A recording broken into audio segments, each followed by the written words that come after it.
sleeping with your ex one last time.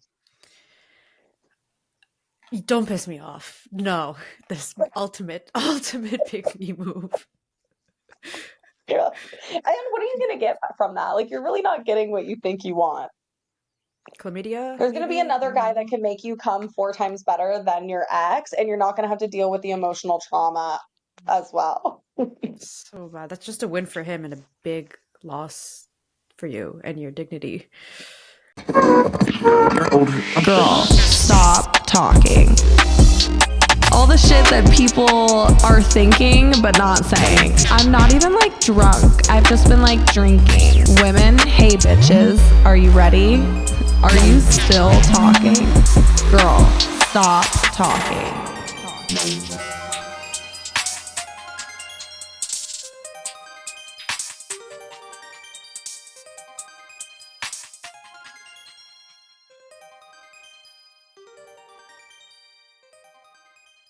Okay, happy fucking Monday, bitches. I am honored to have the baddest bitch in the building herself here, Neeki Motabar.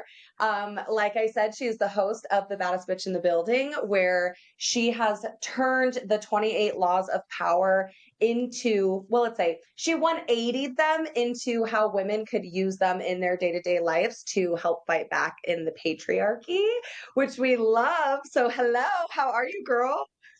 Hey, I'm good. I'm so excited to be here. I'm so excited for you. I feel like we've been like planning this for so long. We've been following each other for a while, and your show has completely like blown up. I've seen the growth of it over this last like year or so, and it's just so inspiring to see.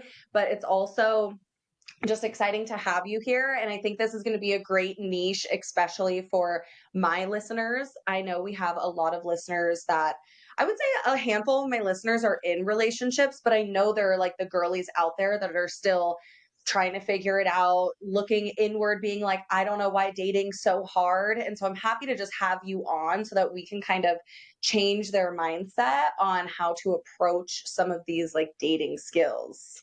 Before we get into it, why don't you, I know I introed you a teeny bit, but why don't you let us know, like, how did this whole concept come about? Yeah, explaining this succinctly is like the hardest thing. So, my podcast is essentially, like you said, it's a twist on the 48 laws, but it's not like one for one, where like, okay, law one in the OG 48 laws is like never outshine the master. One for me is I don't go one for one. It's just Got it. inspired by it. So it started basically when I was reading the 48 laws almost 2 years ago for the first time. I've had this book for years and I never cracked it open. And reading it, I'm like, this is really useful and more people should know this, but it misses a lot of nuances that would be helpful for women. And for ways that women can adapt that to their own obstacles and the things that they encounter in a patriarchy. So I decided to start my own, and I called mine the Girly Laws of Power. Although I might change it because I'm afraid of getting sued, so I might just call them the patriarchy hacks or something like that. But Wait, do you essentially, think because it's like so similar to the original book, you think that they could still like come after you for that? yeah, I have no idea. I have no idea. So I just want to err Ooh. on the side of caution because Yeah. I just Maybe want you to add like be two careful. more. Maybe you do the girly, like the I don't know. Yeah, something like no, because you're adding extra words, so it is like your take, your twist. Definitely something to think about. Yeah, I never know. Like the author, he seems like a cool guy. I watch a lot of his videos, but they say like don't meet your heroes because what if they end up being assholes? So who knows? So I might rebrand it. But the concept and the premise is still the same. It's essentially every girly law or every patriarchy hack is a way to unlearn the crap that we've been taught, the ways that we've been conditioned to shrink ourselves and be small and be apologetic. It's ways to find loopholes in the system that we can exploit. It's ways to find cracks in the Love system. that. Yeah, we got to be sneaky. We got to be sneaky. But it's also like some of them are just cracks in the system that we can use and further weaken. And I like to call it hacking the patriarchy because it's a way of learning how the system works, understanding like the code or the language of the system, and understanding Hmm. it so well that you can bend it in your favor and know when it's trying to control you so that you can unlearn that crap and basically live a life that is fulfilling and not constrained by the patriarchy. Yeah, no, I love that. That was like such a good detailed representation of what you're doing. And I think like it's so fun to see your posts because they are so like by women for women. There we go. I don't know why that There was you so go. hard. And I love that you've like taken this niche and kind of twisted it to use in like a powerful way to like continue to empower women. And that's like such a big part of this show is really giving women like a voice, the confidence, the strength to like live and step into that true highest form of themselves. So I want to know like right off the bat, what which law do you think that every woman should start with first? Wow, first. That that is a tough one because I feel like they're all more or less equal. I would say law 27, which is actually one of my recent ones. It's start being mean. I think a lot of women can benefit from Ah, that.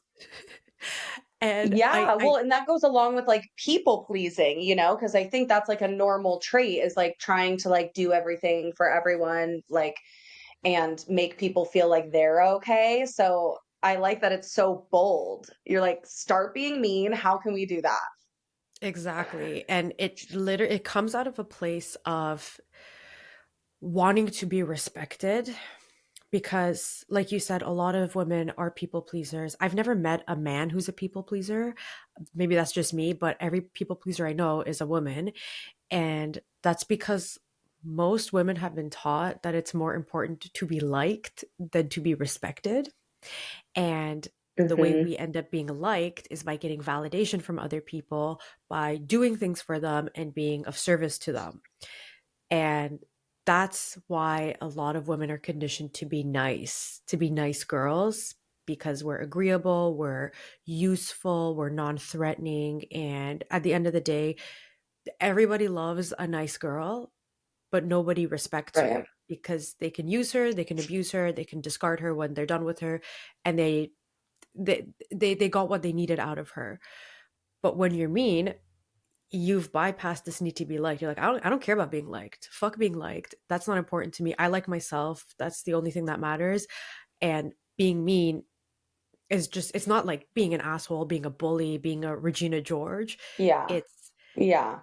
it's valuing being respected more than being liked and not bending over backwards, forward, sideways for anybody to like you. Yeah, no, I mean, that makes so much sense. Like, what I hear you saying is basically like, be mean, but I think the way you can internalize that is like create boundaries. And it's funny, like, the stance of start being mean is also once you start creating boundaries, the people who are benefiting from those boundaries usually look at you like, whoa, like, why have you changed? Why are you saying no all the time? Or, you stop putting up with those things. So people internalize that as, oh my God, she's mean or she's a bitch or, you know what I mean? So I think that's like really interesting that you're just right off the front. No, start showing up, like holding yourself accountable, having boundaries, and also you can't like care how people are going to internalize that, you know? Exactly. Yeah, people are like, "Oh, you've changed." It's like, "No, I've just become a version of you that you can't use anymore. I don't fit the mold of the nice girl that you're going to use." So, that's like a way of doing spring cleaning for people in your life and getting rid of those people who are using you. Yeah, but it can also be a tough one. So, like, for this specific law, yes, we can like get the knowledge, we can have the information, but how have you helped or do you help girls like really implement that in their lives? Like, if someone is a true people pleaser and they're really struggling to like set these firm boundaries or even just stand up for themselves in that way, like down to the easiest solution, like what's something that they could start doing to implement that law in their life? Yeah, it's definitely tougher for some people, depending on just how you've been raised, how you've been taught to carry yourself, and how you've been socialized. I would say if you're like a big people pleaser and it's really hard for you to just say no or set a boundary, you need to do a lot of introspection and just start with why, like what is the root cause of Hmm. that. Obviously, I am not a therapist, so I can't, Yeah. this is not like medical advice. But from my experience of the women I've talked to and just a lot of the work that I've done, most things come out of the way we've been socialized and the inner child within us who needs something based on something that happened to us or something we experienced in our childhood. So if you're having a really hard time setting any type of boundary, then you need to understand why that is, because chances are that's also bleeding into other elements of your behavior and potentially of your personality. So I would say starting with that introspection, and also just starting with very small things that you can say no to. Like it doesn't have to be like a huge grand thing. Like you can start small. It's Right. more about building that muscle, because these are all learned behaviors. People pleasing is a learned behavior. It's not innate, which means that Right. you can unlearn Hmm. it, and it's not going to be easy for a lot of people, but the first step is becoming aware of it and understanding why. Like if you were, you grew up in a household where you were the oldest child, the oldest daughter, and you were the one who raised your siblings, for example, like that can explain a lot of your Hmm. people pleasing tendencies, for example. So getting to the root cause of that and doing like digestible, palatable things to unlearn it, I would say would be my advice to people who are having a hard time with that. It's interesting when like having a platform like this and, having the confidence to do something like this, but also stand in these ways. And I think people look at it like, oh my God, it's so easy. But I also know that it can be very difficult for a lot of people. And everything that I've learned recently with doing some of my solo episodes and like with around communication and dating and relationships, it all comes down to like holding yourself accountable and communicating. It's like we do have to look inward a lot and be like even if someone says something to you and you get offended, you have to like take a step back and be like, okay, why is it that I'm offended by that comment? Like I'm a huge believer in, if someone says something to trigger you, there's a piece of you that believes that it's true. And so that's like why showing up online and doing the stuff that I do, posting the stuff that I do, I'm like, I mean, the men in my comments like literally hate me for just existing. I could imagine you're dealing with a lot of the same things, especially with this controversial topic, you know? Yeah, there's literally never a shortage of loud men who just Hmm. they're upset that they see somebody who they can never be able to manipulate and who's preaching that to other women so that they won't be able to manipulate them. So I take that as this. I don't get validation from other people, but if I did, this would be a form of validation, because I'm like, if someone is pissed by what I'm saying, especially the people I'm trying to protect women against, then I've done something right. And it's like a You're doing your job. testimonial. Yeah. Exactly. Okay, well, before we get in the episode, we are going to be talking about how we can implement these girly laws of power for girls that are dating just for fun, girls that are dating for relationships, and for all of the girls that are in committed relationships, that are maybe have power dynamics or just feel like, they want to have a little more of like more confidence and encouragement in their own relationships. But before we do that, um, I wanted to ask you, because I think it's good for people to like truly kind of understand the like deeper meaning of how all of this got started. Have you always been this girl, like very forthcoming, stood up for your beliefs, what you believe in, like very women for women? Or was there like a situation that had happened in your life that kind of molded you into like this persona that we see online? I definitely was not this way. I don't think any woman is ends up this way, because we've all been socialized to be the opposite. Um, So no, I used to be very shy. Like for most of my life, I was so shy that when the teacher called on me in class, I would almost start to cry. Like that's how shy I was. And I think there wasn't like a one defining event that changed my my disposition. But I think I spent 5 years in a relationship dating a guy. I was really young. I got into this relationship when I was 19. I was in my undergrad and we dated for 5 years. And he was broke, as a 20 something year old would likely be, with an undeveloped frontal Mhm. lobe. But he also just wasn't, it just was a very toxic relationship, and I didn't have a As they lot of usually self-love. are. Exactly. And that's why I feel like doing that young was like stupid. But we learn. And it was a Hmm. really toxic relationship that I stayed in for way too long. It should have lasted 6 months to a year max, but it ended up being 5.5 years. And the main reason I Hmm. stayed was because I thought to myself, well, this is it. No one else is going to want me. So it's either this dude or it's no one. And it wasn't until after we broke up, mind you, he was the one who broke up with me. That's how usually these situations Hmm. play out when you're not the one, you're too emotionally attached and too oblivious and dependent Right. to leave. The other person usually ends up dumping you. But it wasn't until after that that I realized my company is the best. Like I cannot be accompanied by a better person than myself. So if it's the choice between Yeah. being alone and being with some loser or a buffoon, it's always going to be me, you know? And that's when things started to click. I also turned 25 shortly after that, and my frontal lobe was, developing. Um, but that's when a lot of these things clicked, and I realized how much I was selling myself short and how little love I had for myself. So I would say that's like the catalyst that set a lot of these things in motion. It was that relationship and that breakup.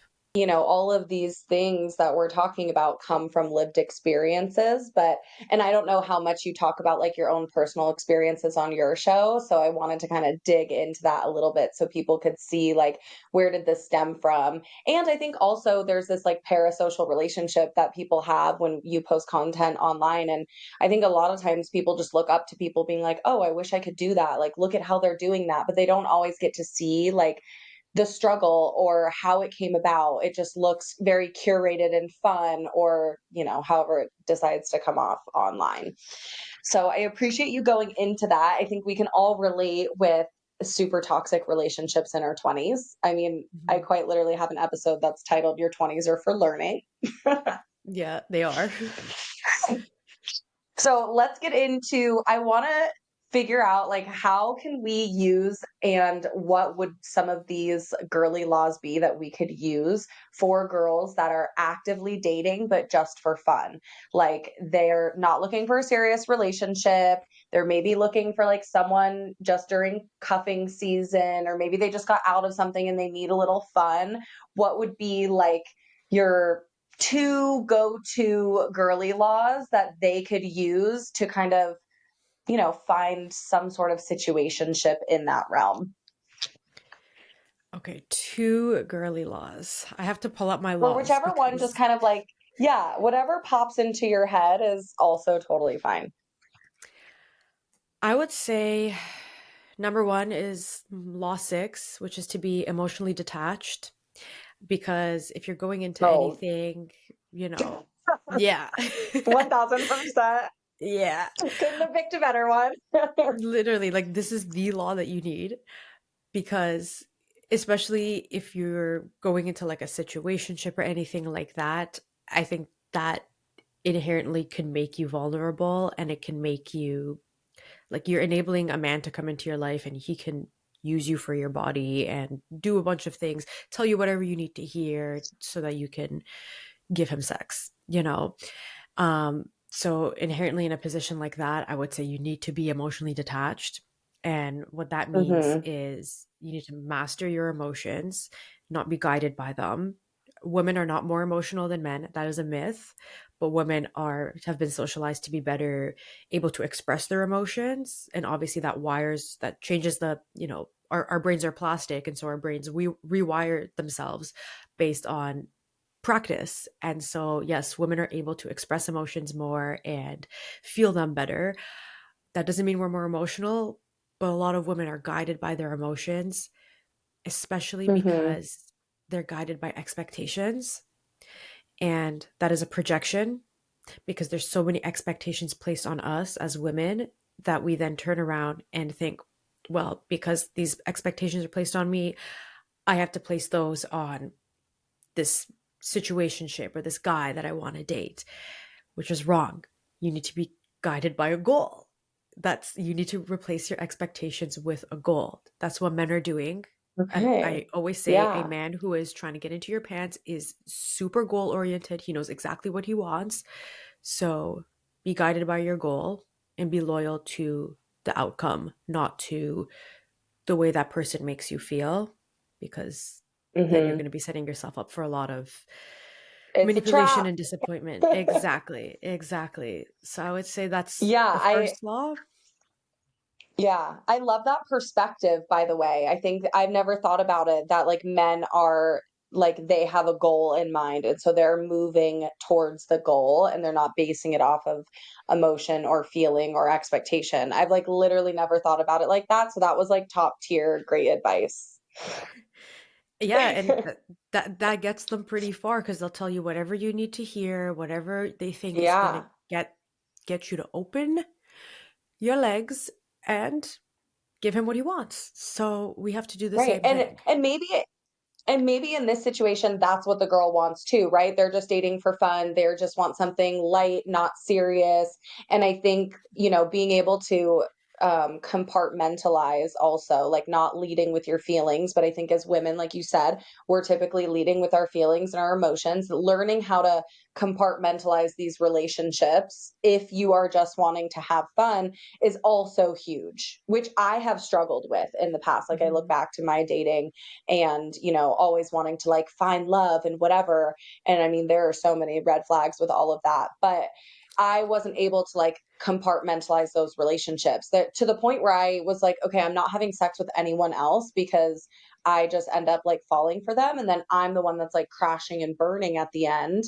And then I remember there was like a moment in my life where I think I was like not having sex. I think it was like 6 or 7 months. And then I started being like, you know what? You deserve this. I'm like, you deserve to like have a good time and just have sex for fun. And then it like shifted. And it's exactly like what you just said is exactly what happened. My goal was no longer trying to find the man. My goal was you deserve to get dick down.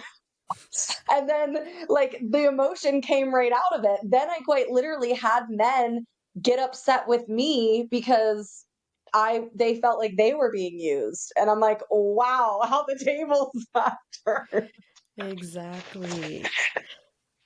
Yeah, I mean, Oh, but you have to make sure that they're deserving of you as well, right? And that's like when you're emotionally driven, you give off this sense of neediness, right? Because you're looking for validation and they can yeah. sense that.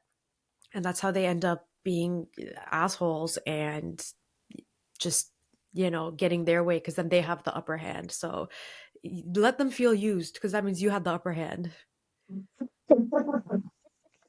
Okay, and then what was the second one that came to mind? Another thing that women could do during their freedom and fun era of dating. Yeah, I would say maybe law 11, which is no, law 10, protect your truth. This law is all about like safeguarding the deeper parts of you that people don't deserve access to. And protecting your Hmm. truth is all about your truth is basically all the things that make you who you are. It's your insecurities, your traumas, your hopes and dreams and aspirations. It's everything that makes you you, uniquely you. Not everyone deserves access to that. most people don't deserve access to that to begin with. Like 95% of Yeah. people you're going to meet do not deserve access to that. And so, but the thing is, we are told as women, we're told that if you protect your truth and you don't give people full access to you, then you're a liar, or you're fake, or you're being deceitful. And so we think it's wrong because we're guided by this arbitrary morality. And I have a lot of thoughts on morality, but we'll save that. This arbitrary morality that if you don't give people access to the deeper parts of yourself, then you are a deceitful, conniving bitch. And that's just patriarchal. Like that is internalized patriarchy on autopilot, because you're self-policing, you know. And that's Yeah. why a lot of women end up being oversharers, and they think it's cute and quirky to go on a date or talk to a guy. Yep.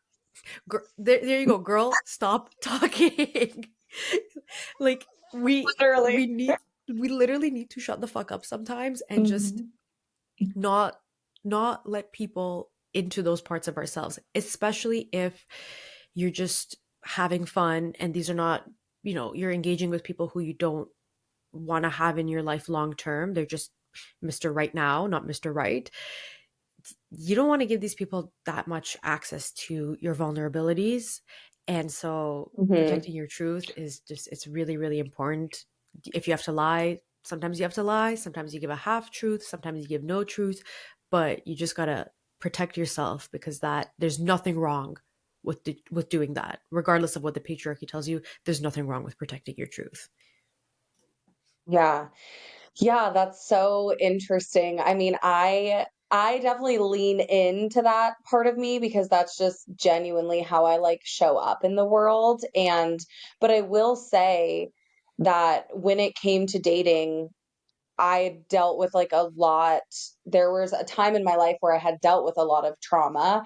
And I thought moving forward into like other relationships, I thought I had to be honest about that. I thought I had to like share those stories and be like, this is what I went through. And I think a big part of that was because I still was dealing with it, like I was out of it, but it was still like carried so much weight in my like day to day at the time because of the situation that was happening.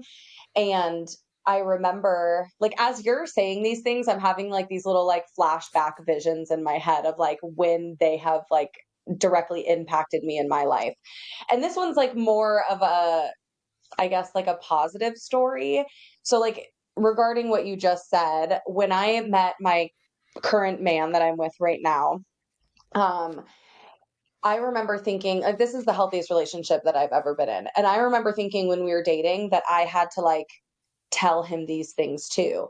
And there would be moments of conversation that we would have where it would be like an opportunity to overshare in this way or be like, I would, whatever, just life shit comes up after you've been dating someone for like, let's say 6 months, it's like talking about exes or whatever, it just pops into conversation. And I would make comments about it, about like how crazy my ex was.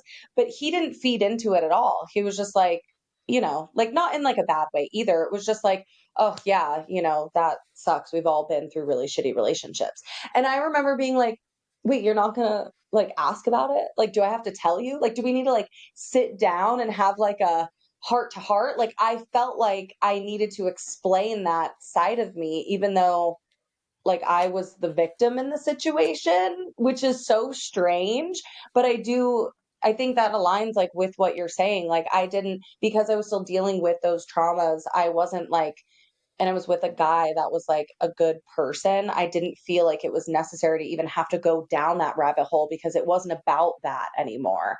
It was like, what can we be doing moving forward to like work on this type of Mhm. thing? Does that make sense? Yeah, that makes sense. I feel like that's what a lot of women go through at like one point or another. Yeah. I've been there. I feel like most of the ladies listening have probably been there too. So yeah, that makes perfect sense. Yeah, it was just kind of crazy. And then I think when those things started to like affect, because we all respond to triggers it because of our past, right? So it's like, I think once you're in like a relationship with someone and you notice like they're doing something, you're getting triggered, I think that's when those things start to come up. But again, it's like being self-aware enough to like truly understand like, why am I being triggered by this? Is it actually have anything to do with the person that I'm dating or the partner that I'm with? Or is this like a deeper, like rooted situation? And Mhm. like you said earlier, we're not therapists, but I would heavily encourage anyone feeling that way to go to therapy, because you learn so much more about yourself, especially when it comes to Exactly. dating. Yeah, no, that's Okay, so well, true. sorry, go ahead. Did you have anything else you wanted to add? Like, is there anything, any like tip that you, outside of your girly laws of power, that you would like to add to women who are just trying to have fun, be carefree, free spirited in the dating world? I feel like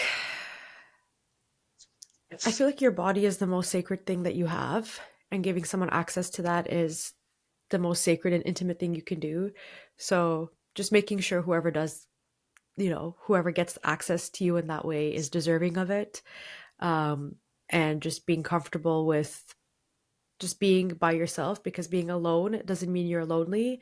And if you come out of a relationship or just come out of whatever situation and you are single, that I I feel like a lot of us take for granted the power of being single, because Yeah. there was a time when that wasn't even something that a lot of women could experience, because they would get married as a teenager. Like my grandma got married when she was 17, and so she literally was barely single for any period of time until her husband passed Yeah, away. that's wild. So being single is a gift, and is can be such an amazing time. And so that, just treat it as a gift, a gift that you deserve. And if you need to be alone and not be with somebody, then honestly that might even be the best case scenario. So just being comfortable with your own presence, I feel like, is the most important thing for anyone. Yeah. Yeah. I think like it's funny because I think about that sometimes when, I mean, like I said, I'm obviously in a happy, healthy relationship and I love my man, but it crosses my mind where I'm like, if at any point in my life I end up being single again for any reason, I feel like I would treat it so much different than I did before. I have a whole episode called She's Desperate for Love, and it was like the episode of me talking about basically that, how like when I was dating I was also always searching for like this relationship, this man, because I wanted to be loved, and in turn that led me down the path of shitty relationship after toxic relationship after chaos, you know what I mean? And Mhm. that's really when I had to like take a step back and be like, okay, what is it about me that keeps attracting these type of people in my life? And whatever, that's a whole other episode, so if anyone hasn't listened to that, go listen to that because it's a great episode. And I share a little bit of like my super crazy toxic relationship that I was in and how I came out of it.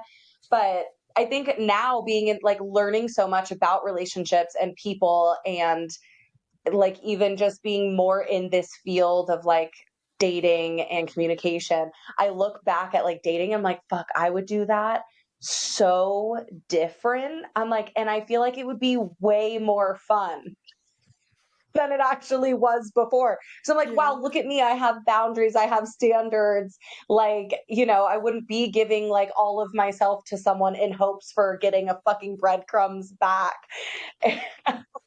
Yeah. So moving on to like dating to find relationships, what is one law that helps women attract the right kind of partner instead of chasing potential? Oh, that's a big one, because chasing potential is just chasing a projection of what you think people ought to be. Um, I would say this is a hard one, but I would say Law 9, and I might change my mind on this, but for now, Law 9, which is act like a queen to be treated like one. And this is one of my Right. rare laws that I actually adapted from the 48 laws. This is from Law 34 4, I think, from the 48 laws, which is act like a king to be treated like one. And I'm like, we got to change this for the girls. Mhm. And Yeah. that that law is basically about how to carry yourself with dignity, because people take your lead and they will treat you exactly how you treat yourself. They take the way that you treat yourself and the way that you carry yourself as a gauge for how they're going to treat you and what they can get away with. So when you act So like you true. are, it's so true. Like when you act like a low maintenance girl, you act like, I'm just Mhm. happy to be here, you're going to accept the stupid breadcrumbs, then guess what? They're going to give you breadcrumbs because they know that you're going to be happy with that. But if you're like, no, no, no, I want this Right. whole loaf of bread, otherwise I'm leaving, then that's what they're going to give you. And if they can't give that to you, they're not even going to entertain, like, they're not even going to waste their own time because they know that they're wasting their time, you know? Yeah. So that And law is very also, detailed. Yeah. I think it's important to say, like, if you're going to ask for the whole piece of bread and they cannot show up with the whole piece of bread, you have to move in the way that you stated to begin with, because that's where I think it can be, men can kind of take advantage of women in that sense. It's like, oh, well, I didn't show up the way she wanted me to, and she says it's fine. So now I know I don't have to do it in the way that she wants to because it's going to end up being fine. Exactly. Like people will push you as far as you let them. And if you like, you have to brace your core and not let people push you, and people take your lead. They take your lead. They're going to look at you as humans. A lot of the laws that I write are based on human nature and psychology. And what I've learned is, as humans, we are hardwired to some extent to trust appearances and to trust what's in front of us. And we're also hardwired, basically, pretty privilege is kind of, I don't want to like overstate the science, but there is a like a biological aspect to pretty privilege. And if Mhm. you carry yourself in, not just being pretty, but carry yourself in a way that commands respect, people are going to mirror that, because your relationships are just a mirror of how you feel about yourself. So if you don't love yourself, Well, if you don't, you if it is, no, sorry, I'm trying like, not to interrupt. Yes, no, you took the words right out of my mouth. I say that all the time, literally, like yeah. verbatim. Like, the partner that you choose is just a direct reflection of how you feel about yourself. So, like, hearing someone else say that so gracefully, I'm like, oh my God, yes. Yeah, yeah, it is. It is.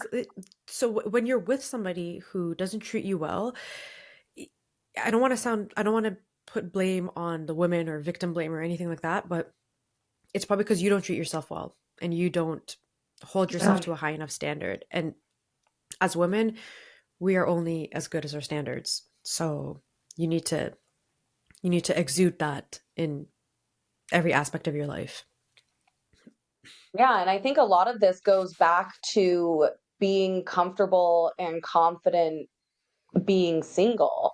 Like, I think that's the big fear when we start talking about some of this stuff and dating and trying to find a new guy. It's like, oh, I really like this guy. If I do, if I set this boundary, or if I say, like, I don't know, I'm just going to use the first example that pops into my head. Like, if I ask him to, like, plan a date and pick me up and then he doesn't do that, and I'm just like, oh no, it's fine, whatever. And then he's 3 hours late and I'm like, oh no, that's fine too. Like, if you're afraid to leave that situation and not be like, you know what, no, I'm no longer available, I'm not coming on the date. Like, you have to be able to sit in that and be like, this is not how I want someone to show up for me. And then you can kind of gauge and see, like, is that guy super apologetic? Did something come up, like, for real, not an excuse? Or is it just excuse making and whatnot? And how are you going to move after that? Because if you're over here afraid to be single, afraid to be alone, codependent, desperate for love, then you're going to give that guy probably 6 more chances. And I can guarantee that that relationship is not going to be great, babe. That reminds me of another law that I need to mention. Law 25, which is treat excuses as data, because Mm. I am a big believer that people don't do something once. They don't do something once. If he was late for a Okay. date, if you have to beg him to plan a date, if you have to beg him to give you something, that it's not a behavior, that is his character. So we have to Hmm. be very cognizant of when we're dealing with a one-off behavior, which is usually not the case, versus when we're dealing with somebody whose character doesn't align with what we want and what we deserve. And for that law, I give an example for every single law of a person, a I historical love that. figure, a celebrity, somebody. And for that law, I use the example of Chris Brown. And I hate talking about this Okay. guy, but somebody like that just shows that no one does something once. No one does something and apologizes for it or serves time, which he barely did, and they're reformed and they're changed. Your character is Yeah. who you are, and you have to be really aware of, like, is he doing these things and blowing me off and whatever, being late, being lazy, blah blah blah? Is he doing these things because he's a lousy partner, or is he doing it because maybe this week there was a big life event and he was, all over the place? So we have to treat Right. excuses as data points. Yeah. No, I love that. I love that you give like real life examples too, not just from like your own experiences, but things that you can see like that are have happened in real time. That's like super, super smart, honestly. Like it gives Yeah, perspective to like really see, okay, how does like you can read the information, digest the information, and then you can see it and like this is actually how it played out and this is what it looks like, which kind of gives like tangible evidence on both sides, you know? exactly. Women in STEM, as I like to Okay. say. No, and literally, I know, girl, you're like killing it. I'm like, I'm gonna go like binge your whole show now. I'm like, I need to know every single law. I like to think I'm in a good position and I pretty much like wear the pants in this relationship, like in all the right ways, you know? Mhm. But I'm like, I wonder what I could learn. There's always something, a little My sneaky something. I just had my man on the podcast and we were like traveling and I like needed help. So we were answering relationship questions. And he recently just told me that my biggest red flag is that I'm bossy. Like, okay. But am I really, I don't know. Like he's half joking, you know? But I thought that was kind of funny because I'm like, maybe that's the way it needs to be. I don't know. Sounds like I'm doing my job. They like it. They're not complaining. They like it. Exactly. Okay, so we kind of talked earlier about um, while dating not being too open or too vulnerable, but how can women keep that like main character energy while still being open and sharing enough to, you know, deepen their connection and relationship with someone who's actually right for them? I like to think of it as showing a little bit of leg. So Oh, like when you're overshare right off the bat to somebody who you don't even know, you haven't vetted them, you don't know what they're going to do with that information. You don't know if they're going to manipulate you. You don't know what their intentions are. You might never know what their intentions are, but you have no idea at that point. You've basically flashed them, You've basically flashed them.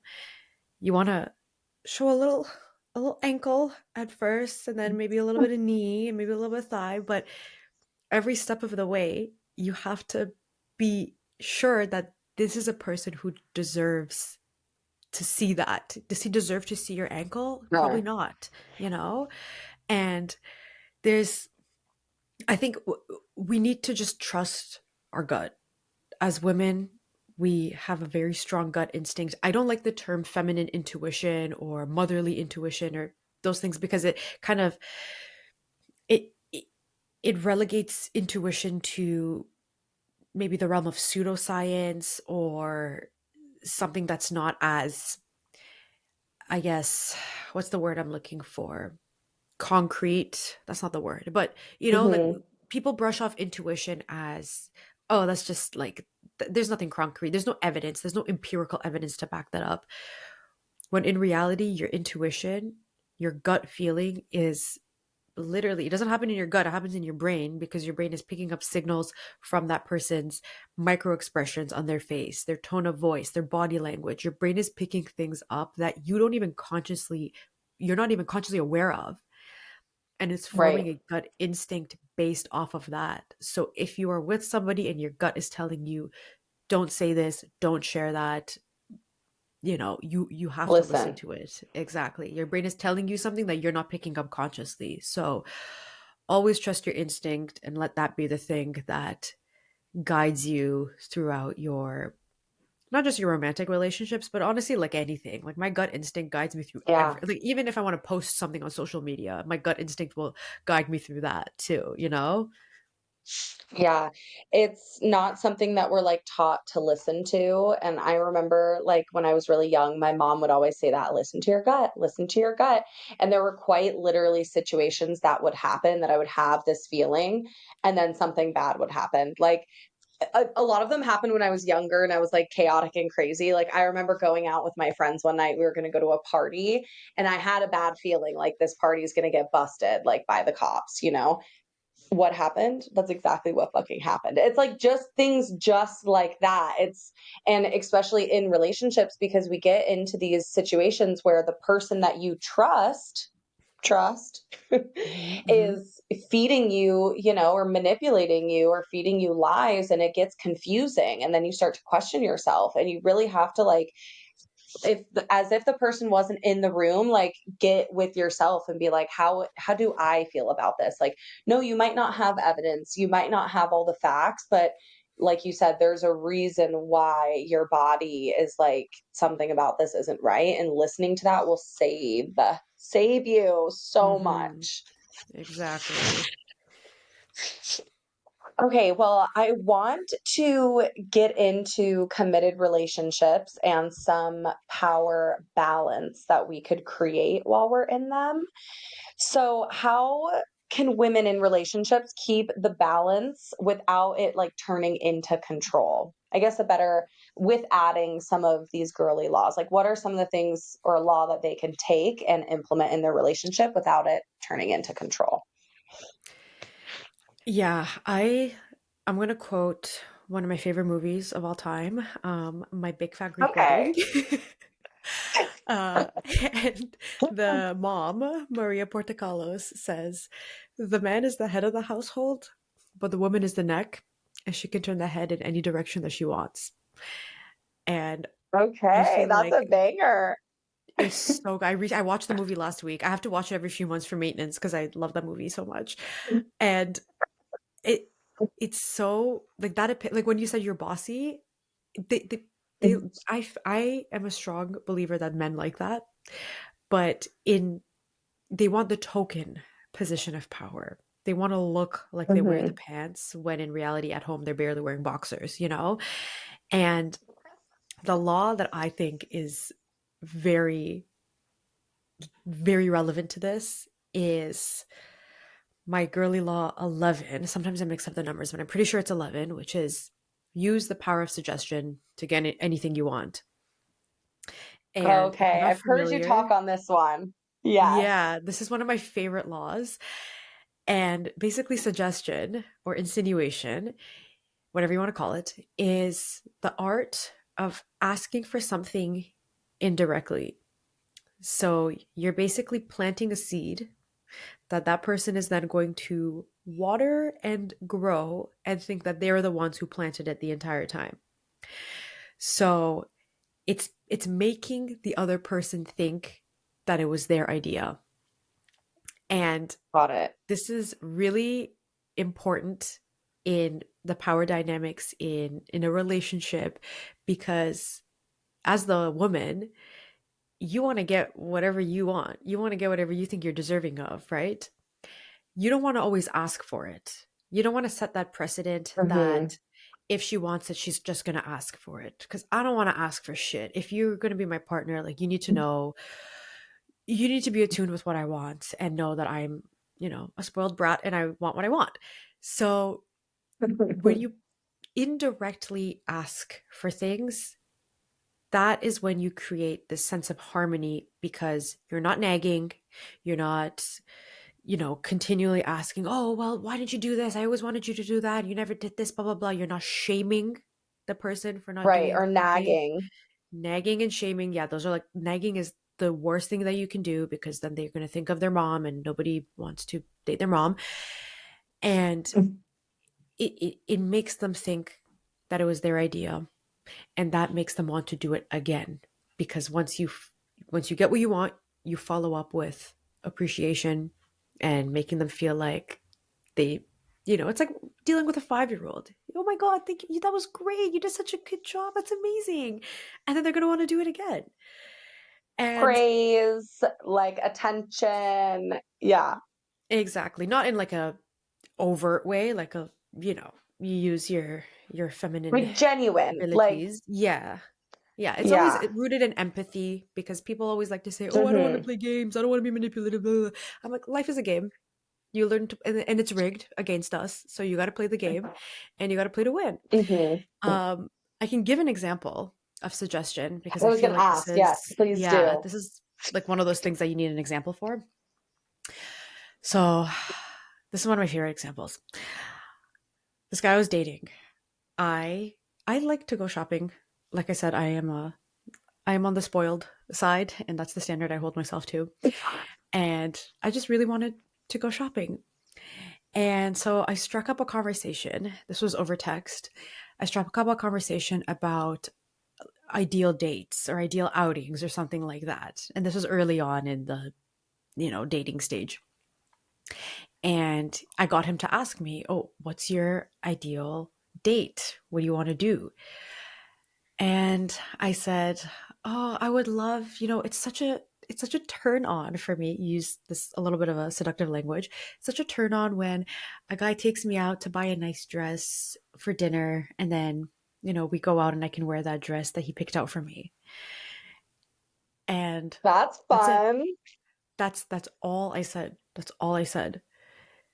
Lo and behold, a couple months later, I went on a shopping trip, got more than a dress, got a lot of Love stuff, got that. a lip gloss I'm wearing right now, and made him feel appreciated for it, made him feel like, "Oh my god, this was great, this, I had so much fun." You never say, "Oh, you're the first person who did this for me," because he wasn't. And if he was, he wouldn't know that, because Mm-hmm. then you set that standard that, "Oh, you're the first person who did this for me, I'm not used to these things." You don't, you're not looking like you got breadcrumbs and now you got the whole loaf. You act like you've always gotten the whole Package. loaf, even if you have to protect or Yeah. pretend. Yeah.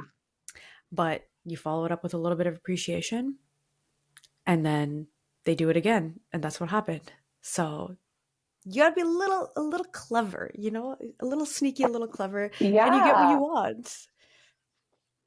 Yeah, and I mean that can be used in so many different ways too, like even just picking up around the house, I think that's Hmm. the number one thing is people just picking up after themselves. Me personally, I wouldn't be with a man who didn't pick up after himself, but we we all have our different things and that's okay. And yeah, I think it can be used in just some of even those little like smaller tasks and things as well.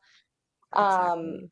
is there another law that you think is beneficial to like, let's say there's a couple, they've been in a relationship for a long time and they're just not feeling like connected or as connected. Um, is there something that like a law that you have that can kind of help bring back some of that emotional connection or like more of like a closeness within the relationship? I think that sort of thing, like people drifting apart, happens often when we take that person's presence for granted, and we get Mm, comfortable. And I'm generalizing here. This is just based off of my understanding of this. I think when people in a relationship end up that way, it's because they took each other for granted. Maybe they've been together for a while and they just got comfortable, and they bicker and argue and nag and do all those things that are not very pleasant. mhm. I would say that you need to put on your charmer persona. And the thing is, everybody wants to be with somebody who makes them feel good about themselves. And very few people are able to do that because we live in a world where everyone is self absorbed. This is just an element of human Yeah. nature. It's not inherently bad. We're all self absorbed. We all think we're the center of the universe, and we are. We're the center of our own world. But when we're interacting with somebody else, we enter their universe and they are the sun, and we have to pretend like we are orbiting them. And a lot of us forget this. It's like going into someone's house and not taking off your shoes when they're like, please take off your shoes.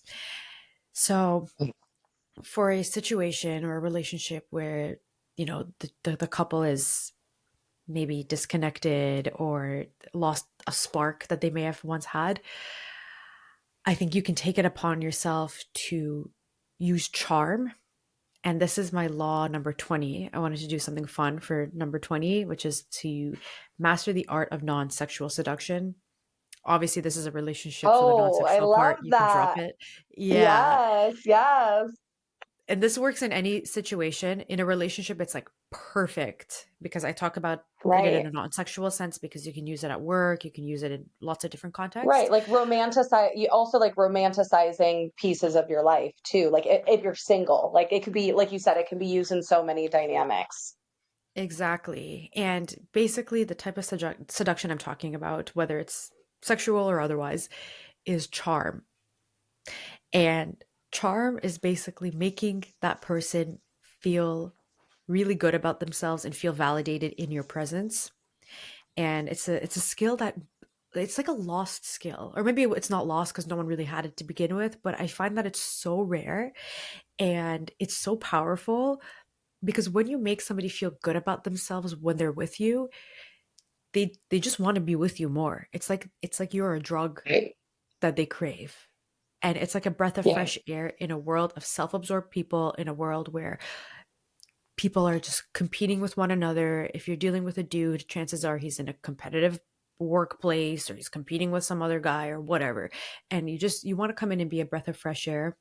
And we forget that a lot of the time when we're in a relationship that may have gotten a little bit stale.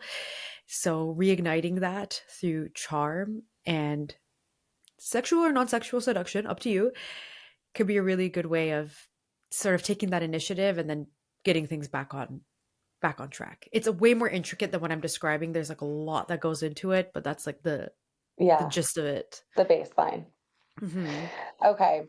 I love that. I feel like that was a great way to kind of like wrap up these topics through your girly laws. But before we go, I have a couple of questions for you, and then we're gonna play like a fun little game.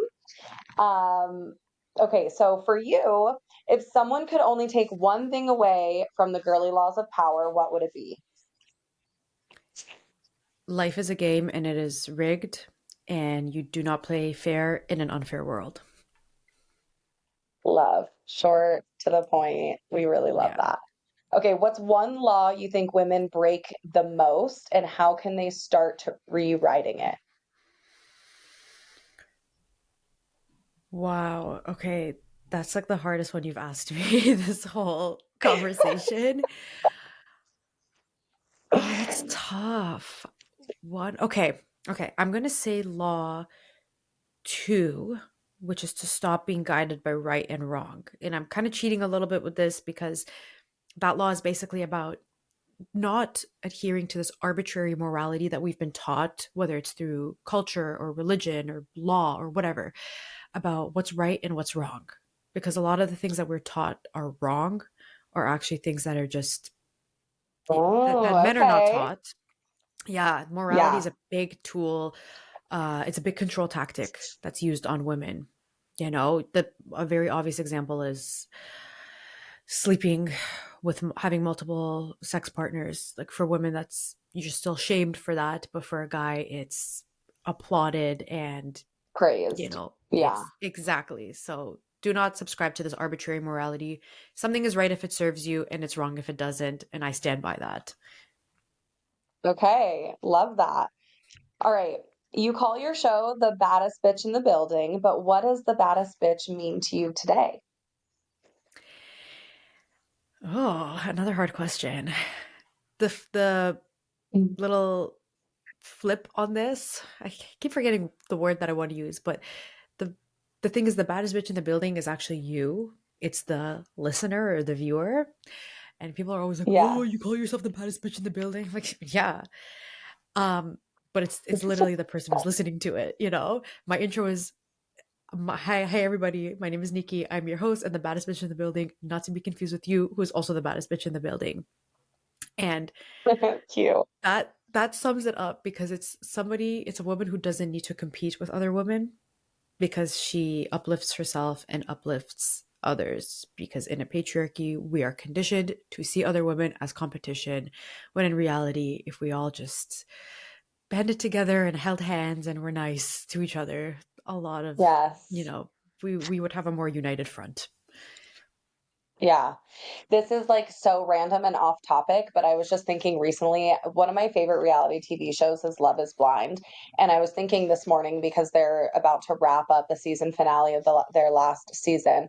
And what I continue to see in that series of that show is all these women, they're in these pods, right? But then they're like sanctioned to just being in an all women group, and they're all essentially dating the same guy. And there's always in the season where there's two girls kind of like the guy is kind of in a love triangle with, and like he ends up picking one. And I continue to see like the girls girl movement is happening, because the way these women react to the situation, I feel like is so much different than any reality TV we've ever seen. And I'm so glad that they post that. And I think it's subtle. Like, I think if you weren't like looking for it, it's not something that you would really notice. But like, these girls are dating the same guy, and they're like having proper communication. Like, once one ends it, one's crying to the other. It's like, but it's like a beautiful moment where it's like they know, okay, it's not this us fighting each other. It's just, look, this is the reality and this is how it's playing out. And I don't know, that just what you said reminded me of that. So I felt like it was worth kind of making it a point of like those things are changing, you know? Yeah, And it helps to exactly. have shows like this that kind of Hmm. play off of that as well. Okay, lastly, we are going to play a game. It's called Power Move or Pick Me Energy. And I'm going to go through a couple of topics, and then you get to decide, is it a power move or is it pick me energy? Okay? Okay. The first one, double texting when he hasn't replied. Pick me. This is a trick question. Okay, posting a thirst trap after an argument. Pick me. Going back to your ex for closure.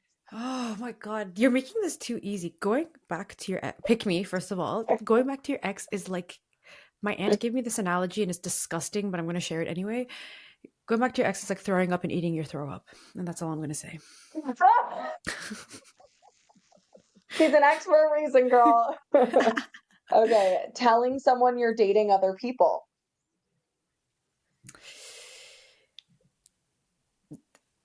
This could be a good power move. This could be Okay, good. yeah, that's what Yeah. I was thinking too. Yeah. Soft launching a situationship. Pick me. Situationship does not deserve a I was going to launch. say a situationship is crazy. Okay, what about launching a relationship or like a potential, yeah, like relationship? If it's heading towards the direction you want it to, then sure. But when you launch it, soft launch or hard launch, you're kind of announcing, you're basically announcing to the world that you are off the market and that this is your man, and you just want to make sure Person, that, right? you know, it's not a humiliation. Yeah, it could be whoever, your partner. I keep using the example of a man, but not everybody dates men. But you don't want it to, you know, you don't want to do anything that you can't undo. So True. I'm just gonna say that. True. That's exactly why I stopped posting my man online. There you go. As we all should. Yeah. Yeah. Yeah, because I've been through the ringer with fucking crazy ones. That's why. Mhm. Okay. Pretending you're unbothered when you clearly are. I'm guilty of this, and that is a pick me move. I'm gonna be self aware and say that. Love that. Okay. Blocking him for your own peace. Yeah, I would say that's a good power move. As long as you don't go back and unblock him or do anything stupid. Don't eat your throw up. Right. Yeah. So gross. Hey, leaving a date early when the vibes are off. Oh, that's great. That's the ultimate power move. Yep, yep, for real. Stop caring about what you think he's gonna think about you, girl. If the vibes are Hmm. off, they're fucking off and get the hell out of there. Literally, go home and watch Love is Blind. Yeah, I've told the story before, so I'll share it quickly. But I was on a date once with a guy, and the whole time I literally just drank water. I didn't order a drink, I didn't eat food. I wasn't feeling good, but I was trying to like force myself to get out of the house.